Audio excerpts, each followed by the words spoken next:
The film throws us straight into the turbulent life of Mark Kerr, a pioneer of mixed martial arts, MMA, and a two-time UFC heavyweight tournament champion, chronicling the most intense period of his career and personal struggles between 1997 and 2000.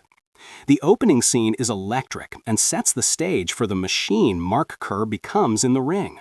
We are in Brazil for the World Vale Tudo Championship too. The atmosphere is raw, the fighting is brutal, and the sport is still in its infancy. Mark Kerr, a colossal figure at 6'1" and 260 pounds, steps into the ring with an unshakable confidence, representing American freestyle wrestling. This is his first professional fight.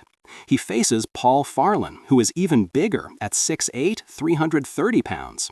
The moment the bell rings, Kerr launches himself, utilizing his superior wrestling background to take Farlin down immediately. He unleashes a relentless barrage of ground and pound, exhibiting a brutal efficiency that leaves his opponent with severe cuts and forces the referee to stop the fight quickly. This dominant and swift victory is what earns him the fearsome moniker, the Smashing Machine. Immediately following this victory, Mark delivers a lengthy, deeply revealing monologue that pulls back the curtain on his mindset and the complex relationship he has with the violence and glory of fighting. He talks about the magical feeling of stepping into the ring, where his senses are heightened. He can smell the fear, see the doubt in his opponent's eyes, and knows instantly whether they will break or stand firm. He explains that there are three ways to fight: fighting dirty, fighting clean, or the third way he discovered, imposing your will physically until the other person can no longer resist.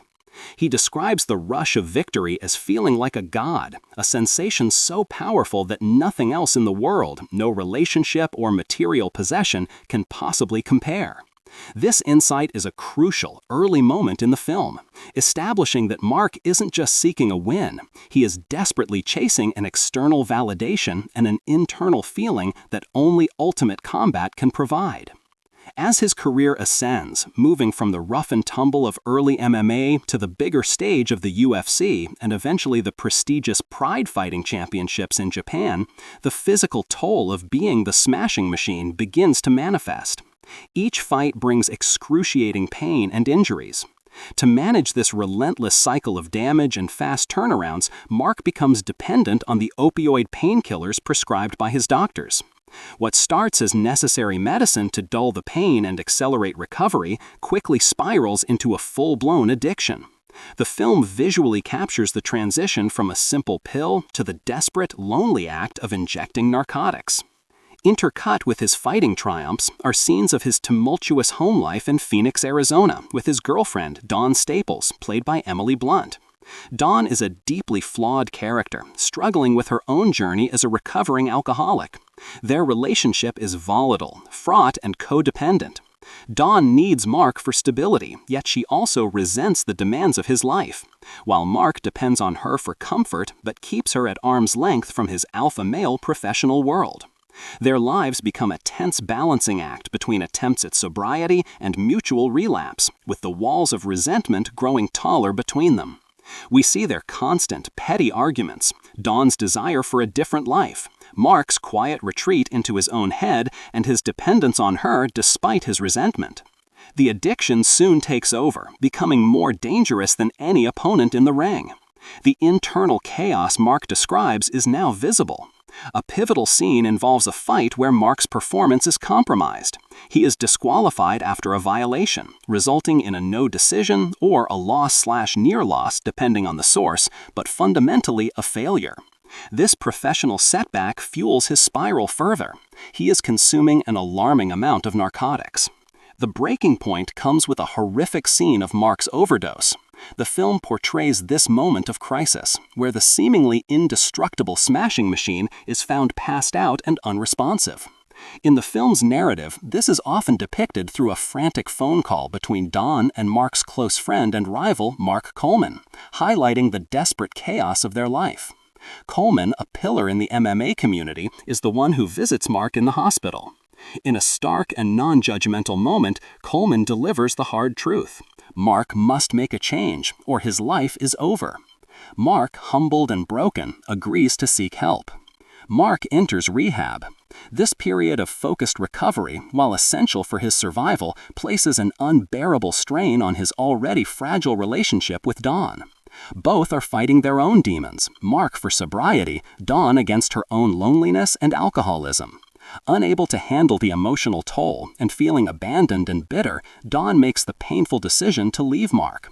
He emerges from rehab clean, but emotionally devastated and alone, his sense of security shattered.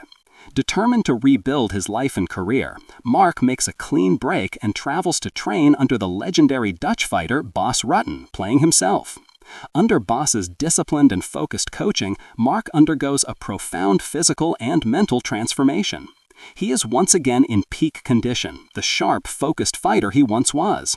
This hard work pays off. He successfully returns to the cage and wins his first fight after rehab, a huge step toward redemption. However, the redemption is short-lived. Mark, battling the deep post-fight depression and a desperate need for the comfort and security he associates with her, reconciles with Dawn and convinces her to return to him. Boss Rutten is dismayed by this decision, arguing that a fighter must be free of stress and distractions to compete at the highest level. Mark ignores the advice and leaves the camp to be with Dawn. The familiar pattern of toxicity quickly reasserts itself. Dawn's continued hedonistic habits, including substance abuse, drive a wedge between the couple. The tension explodes in one of the most harrowing scenes of the film, a vicious fight where cruel words and resentment are hurled back and forth. In a moment of extreme emotional distress, Dawn locks herself in the bathroom and threatens to commit suicide with Mark's gun. This act is the ultimate manifestation of the toxic cycle they are trapped in. This emotional earthquake forces Mark to realize the true danger of their dynamic, and he breaks up with Dawn, forcing her to leave and ultimately resulting in her going into care. Emotionally destroyed and utterly distracted, Mark must now travel to Japan to compete in the Pride Grand Prix 2000. This tournament is hyped up as potentially having a dream finale between Mark Kerr and his friend Mark Coleman. But Mark is already defeated before he steps into the ring. His mind is not on the fight, but is replaying the devastating flashbacks of Dawn and the collapse of his personal life. When he faces his opponent, he is not the smashing machine. He is a broken man. He is brutally defeated, suffering a painful loss that publicly ends his run at the Grand Prix. While Mark Coleman moves on to win the Grand Prix, Mark Kerr is left in the locker room, alone, getting stitches and quietly sobbing, the physical pain now secondary to the emotional wreckage. The film concludes with an epilogue that reveals the deeply confusing, complicated nature of Mark's life. First, the ultimate twist of their codependency. Just 11 days after his brutal loss at the 2000 Grand Prix, Mark and Dawn reconciled and married. Second, the film notes that Mark continued fighting with little success, eventually retiring in 2009. While his story may be largely unknown to casual fans today, he remains one of the biggest pioneers in the world of MMA.